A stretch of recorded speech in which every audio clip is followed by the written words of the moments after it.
Hearing no objections, it is so decided. After 2 weeks of torturous negotiations, a deal in Glasgow that many at the talks are calling imperfect progress. The UN Climate Summit in Scotland ended with a global agreement that aimed at least to keep alive hopes of capping global warming at 1.5 degrees Celsius and so maintain some chance of saving the world from catastrophic climate change. But a last-minute objection from India, whose energy needs are hugely dependent on the coal it has in abundance, ended up watering down the first-of-its-kind call for a reduction in fossil fuels. The agreement was hurriedly amended to accelerating, quote, efforts to phase down instead of phase out unabated coal power. But we are disappointed. The change was met with dismay by the rich economies of the European Union and Switzerland, as well as the Marshall Islands, one of the small Pacific island states whose existence is under threat from rising sea levels.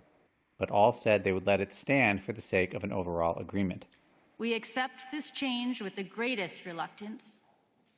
We do so only, and I really want to stress, only, because there are critical elements of this package that people in my country need as a lifeline for their future.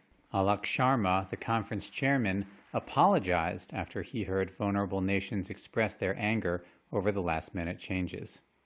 I also understand the deep disappointment. But I think, as you have noted, it's also vital that we protect this package. The agreement, in effect, acknowledged that commitments made so far to cut emissions of planet-heating greenhouse gases are nowhere near enough, and asked nations to set tougher climate pledges next year rather than every 5 years, as they are currently required to do. Scientists say that to go beyond a rise of 1.5 Celsius would unleash extreme sea level rise and catastrophes including crippling droughts, monstrous storms, and wildfires, far worse than those the world is already suffering. And I expect better from leaders around the world. Jennifer Morgan, the executive director of Greenpeace, expressed some disappointment in the final result, but saw the glass as half full.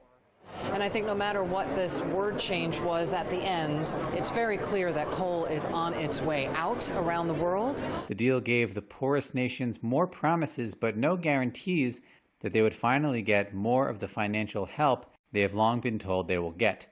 Activists at the summit, including Greta Thunberg, had urged world leaders to do more to avert the catastrophic effects of climate change and repeatedly labeled the talks a failure. And on Saturday, she tweeted, quote, "The COP26 is over. Here's a brief summary, blah, blah, blah. But the real work continues outside these halls, and we will never give up, ever."